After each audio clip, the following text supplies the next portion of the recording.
La experiencia, esto lo trabajé la vez pasada, bueno, la vez pasada, el año pasado, acá, que la ética del psicoanálisis se trataba de pasar de la tragedia a la comedia. Lo trabajé en relación al seminario 24 y 25. Lacan dice claramente en el seminario 25 que a él le llama la atención, es una ironía de Lacan, Lacan es irónico todo el tiempo, que a él le llama la atención que Freud haya usado la tragedia para dar cuenta del sujeto. ¿Dónde usó Freud la tragedia? Por ejemplo, en Edipo, ¿no? Ahora, la verdad que Lacan es un verdadero irónico, porque Lacan, durante toda su enseñanza, utilizó precisamente la tragedia para dar cuenta de la estructura del deseo. El seminario 7 de la ética ubica la tragedia de Antígona como paradigma del deseo del psicoanálisis. Sin embargo, en el 25, seminario 25, 19 son, no sé, 19 años después, 19 seminarios después, va a decir que en realidad la tragedia es obstáculo, que lo que se trata en un análisis es de avanzar hacia una comedia, la comedia de los goces. Si el psicoanálisis es el recorrido de una posición trágica inicial, los neuróticos vienen a decirnos que están atormentados por una tragedia, que la madre le hizo tal cosa, que el padre hizo tal otra cosa, que el partener de turno le produce tal cosa. Es siempre el orden de la tragedia hacia la posibilidad de hacer comedia de eso. De hecho, Lacan hace esto, pasa de Antígona a la Divina Comedia del Dante, en el seminario 24. Si se trata de ese movimiento en la neurosis, lo que voy a proponer es que en la psicosis la tragedia inicial de un sujeto está toda tomada por la intriga, y que de lo que se va a tratar en una psicosis es no llegar a la comedia, porque esto sería un fin de análisis, pero sí poder quitarle peso a la intriga trágica del psicótico. ¿Por qué uso la palabra intriga? Bueno, esto lo dice Aristóteles en su texto Poética, un texto del siglo IV a.C. ¿Qué dice Aristóteles en ese texto? Que las claves de una narrativa están entre tragedia y comedia. Eran las famosas presentaciones teatrales de los griegos. O era la tragedia o era la comedia. ¿Qué dice Aristóteles en ese texto de la Poética? Aristóteles dice: la tragedia necesita componentes de lo que él llama intriga para poder tener su desarrollo. Y aclara Aristóteles: si tengo demasiada intriga, no se forma tragedia, pero si tengo poco intriga, tampoco tengo una tragedia. ¿Qué es la intriga? Es quedar metido en un embrollo. Definición de Aristóteles de tragedia. Tricare para los griegos era embrollo. Quedar metido en un embrollo del que no se puede salir. El in es estar adentro del embrollo. ¿Qué decía Aristóteles? Una tragedia necesita una parcialidad de intriga para poder avanzar hacia el final de obra. Si hay algo que le pasa a nuestros pacientes psicóticos es que están atormentados por la intriga. La intriga del teatro clásico es en los géneros literarios, es el suspenso y el thriller del cine moderno, ¿no? La película de detectives, la película de persecución, la película de tramas donde alguien persigue al otro o hay una conspiración contra el otro. Toda la cuestión conspirativa no es más que el despliegue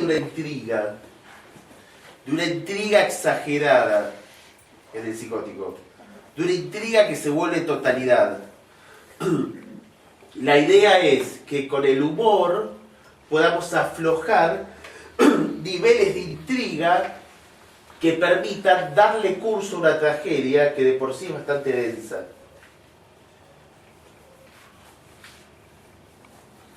El humor desarma la intriga. Bueno, vamos con Freud. Empecemos con Freud. Les dije que iba a trabajar 3 puntos. Primer tiempo de Freud, 2 textos del inicio. Neuropsicosis de defensa y nuevas puntualizaciones de las neuropsicosis de defensa. Años 1894 y 1896. Primeros textos de Freud. Un Freud demasiado tibio a la hora de pensar alguna cuestión del orden del psicoanálisis.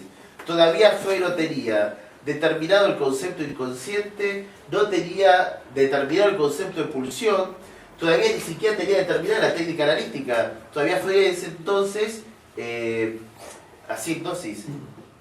Había tenido una experiencia con las histéricas de Charcot en París y había tenido alguna relación con Breuer en relación a atender a pacientes neuróticos. Sin embargo, acá Freud está ubicando algunas ideas interesantes que definen el campo de la subjetividad. En estos textos trabaja tres formas del padecimiento: la histeria, la neurosis obsesiva y la psicosis. Siempre están los críticos, los lacanianos somos muy críticos, estamos todo el tiempo criticando a otros. Lacan de hecho lo hizo con Freud. Siempre están los críticos que decir, Freud no diferenciaba neurosis de psicosis. Por eso que en ese texto coloca histeria, neurosis obsesiva y psicosis como si fueran una continuidad. Freud nunca dice que es una continuidad. Freud lo que está diciendo en ese texto que son tres modos distintos del padecimiento. Y dice, la histérica produce una cuestión del orden de la represión y entonces la conversión como mecanismo del síntoma.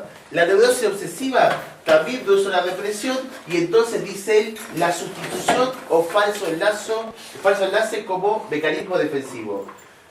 Y parecía que se le pegan, porque los dos coinciden con la represión. Pero ¿qué dice de la psicosis? El tercer conjunto de padecimiento que trabaja.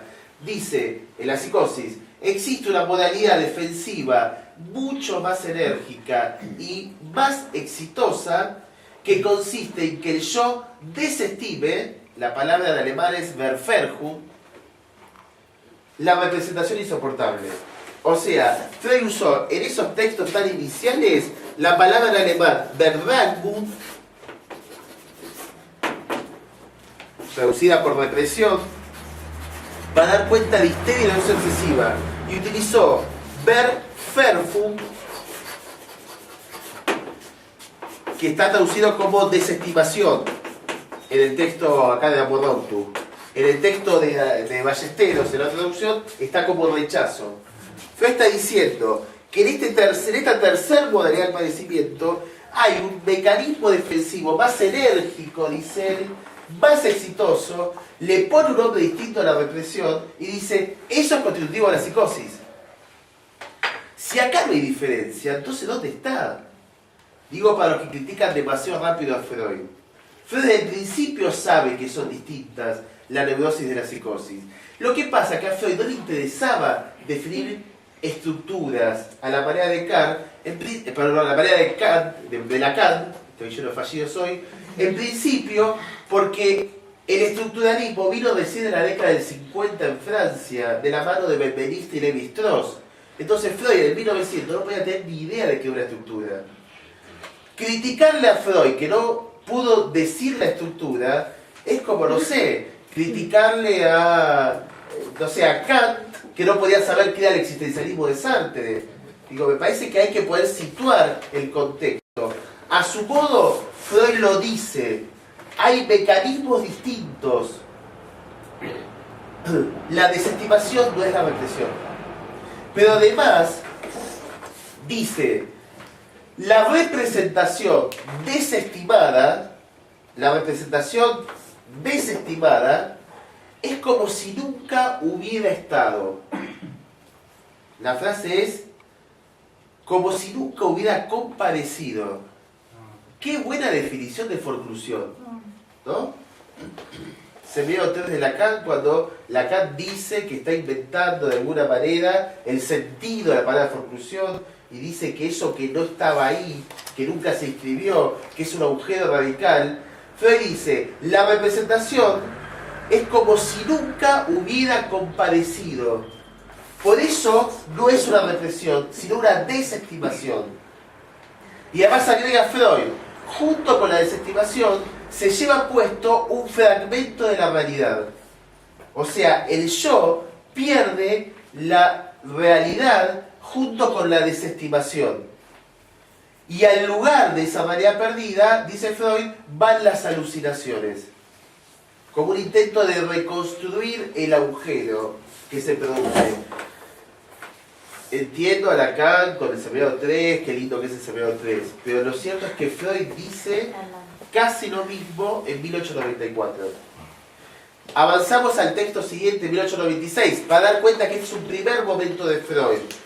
Las nuevas puntualizaciones de la neuropsicosis y defensa. Él dice ahí, empieza a usar la palabra represión en un sentido amplio, porque también hay que entender que Freud va teniendo imprecisiones conceptuales. Dice, entonces empieza a decir, la represión y la defensa son todas situaciones de defensa, de vuelta, histeria, neurosis obsesiva y la psicosis, pero él agrega la psicosis. Se trata de, dice, es preciso que la paranoia posea un particular mecanismo de represión. De vuelta, la desestimación como un particular mecanismo de la represión.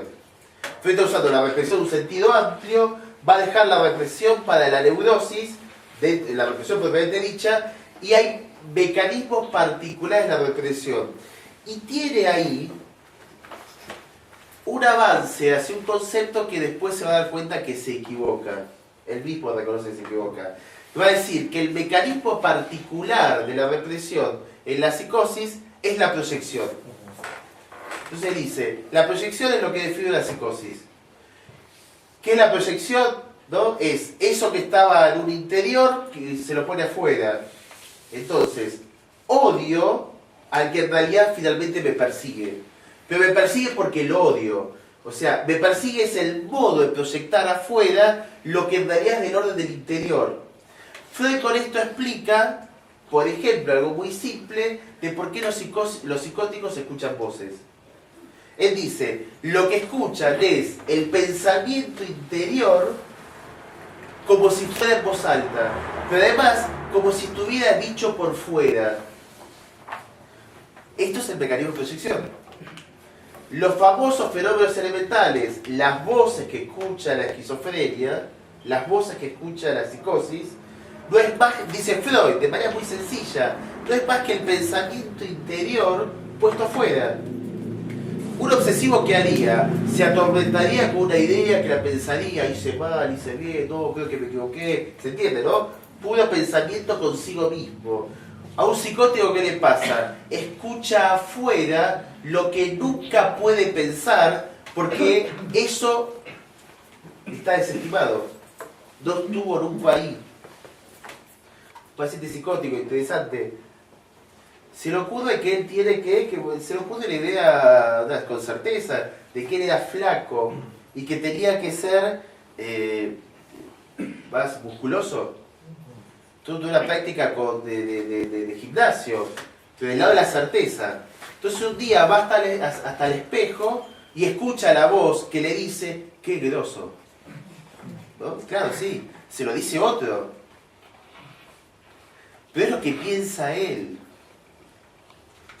Estamos acá en Freud, ¿no? Lo que se escucha como voz es un interior que retorna en el exterior en afuera por mecanismo de proyección. Y dice además que la psicosis tiene una desconfianza generalizada para con los demás. Desconfía, es un carácter de la personalidad del psicótico. Este es un primer momento de Freud.